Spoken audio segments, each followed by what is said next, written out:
Hi folks, Toad here with Visordown.com, and there is a massive carbon fibre shaped clue as to what we're talking about today, and it is Triumph's lovely, I'm really falling in love with this bike, Moto2 Daytona Moto2 765. It's a combination of those letters and those numbers in a particular order with Triumph at the beginning, and here it is, all carbon fibre Moto2 decal loveliness of it. And we've had this bike for around a fortnight, so it is a proper full-on road test of this thing. We've probably done about 350-400 miles on it over the last 10 days. I have got a lot of other bikes to review as well though, so don't hate on me for that. Rode it over to the Cotswolds the other day and went and tried out a Watsonian sidecar, which was very good, and went there and back on this and went the long way, did loads of filming. It's been a hell of a lot of fun.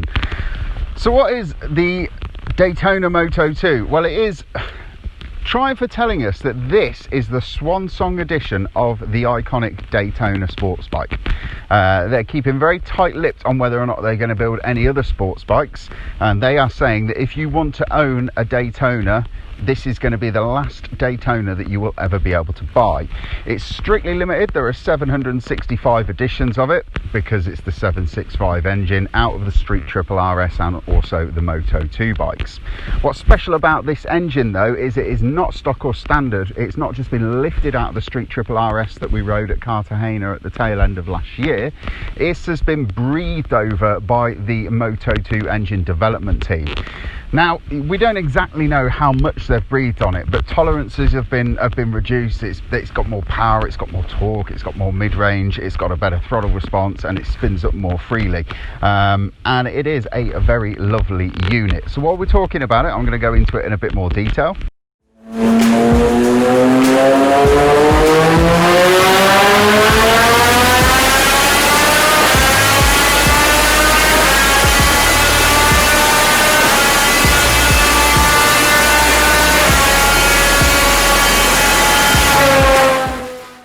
So it is a 765cc engine, and it's producing 130 PS, around about 128 brake horsepower, coming in at 12,500 RPM. I think the rev limit for this engine has also been raised slightly over the Street Triple RS, and we've got 80 Newton meters, or about 65 foot-pound of torque at 9,750 RPM. So what can I tell you about the engine? I think that is the best of the 765 engines that I've ridden in terms of where the torque is and the power delivery and the sound as well that it makes through that lovely slinky arrow end can there. It is the cream of the crop. It's got more grunt than the RS, the Street Triple RS, and it's got more top end than the R, because what everybody really wanted, they didn't want the RS, but they did because it got all the Brembo and the Öhlins and all of that jazz, but they didn't, but they wanted the engine out of the R in the RS, and that's kind of what this feels like. It feels like a really nice bit between the two of them, where it's got the torque of the R, low down and mid-range, and it's got the peaky top end of the RS, which is really, really sublime, and I like it a lot. It's got, like I just mentioned, we've got this arrow end can here, and it's one of the double skinned ones, so it looks absolutely mahoosive, but it's actually a little bit thinner than that underneath. But this thing just sounds absolutely stunning, better than any of the other 765 models that I've ridden. It is really, really lovely. It just wails and wails and wails and just keeps on going and going and going. There is nothing not to like about the sound of the thing.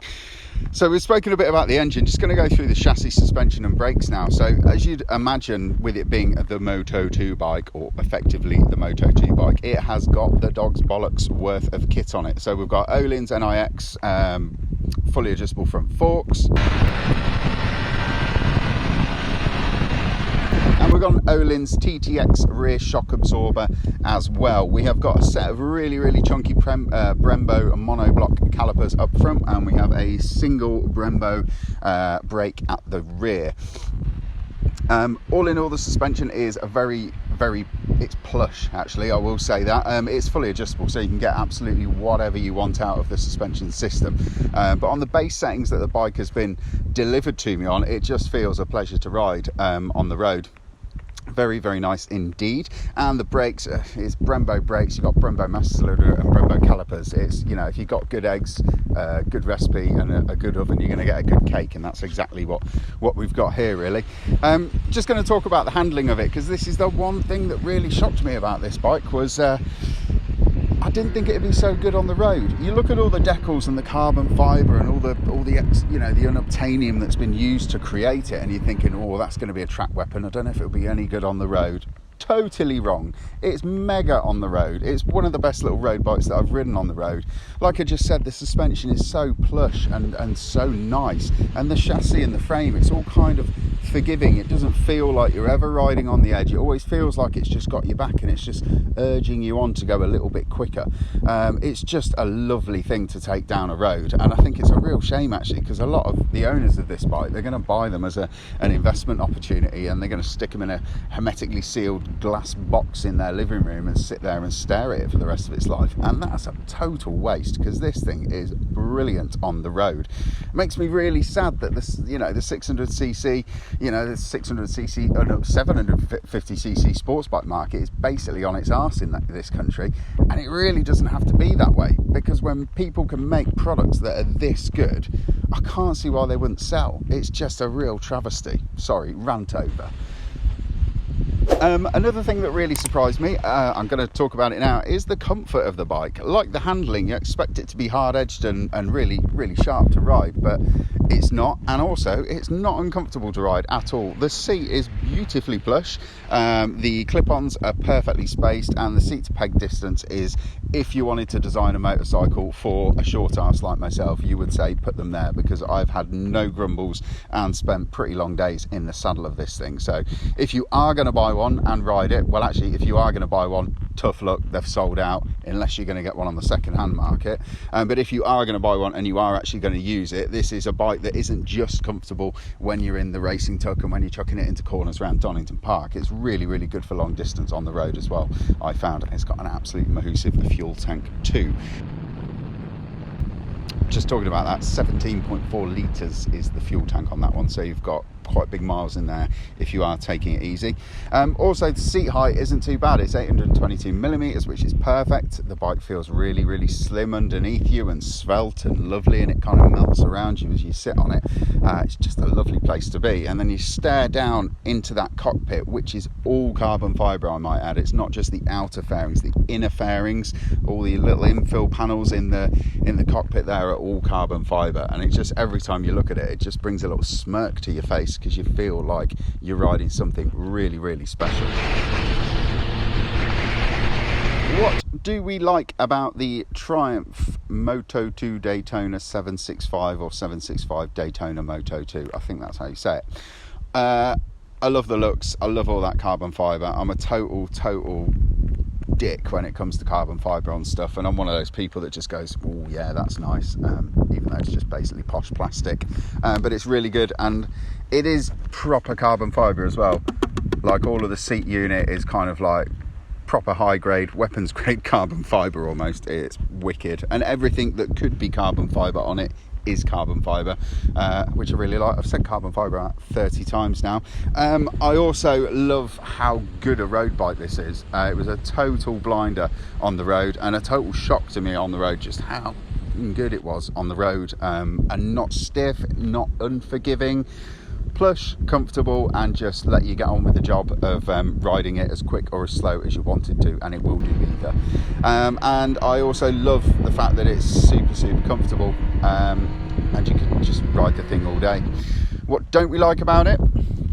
It's pretty difficult to see the dash, because they've got the TFT dash like stuffed right into the nose of the bike, and when you're sort of head down going for it, the key is just flailing around like this. Woo! and you just cannot see any of the information on the dash. Not that you really need to, because when you're riding a bike this beautiful, you don't want to be staring at a TFT, you want to be enjoying the ride and listening to that exhaust note. And the final thing that I don't like about this bike is that if Triumph aren't bullshitting us, which I hope they are, this is the end of the Daytona era, and that makes me a little bit sad. We've got the CBR 600RR coming back, but we're hearing reports that that's not going to be coming to the UK. Blub. So yeah, 600cc sports bikes in this country, unless you like Team Green and the Kawasaki ZX6R or the Yamaha R6, options are looking limited for new motorcycles.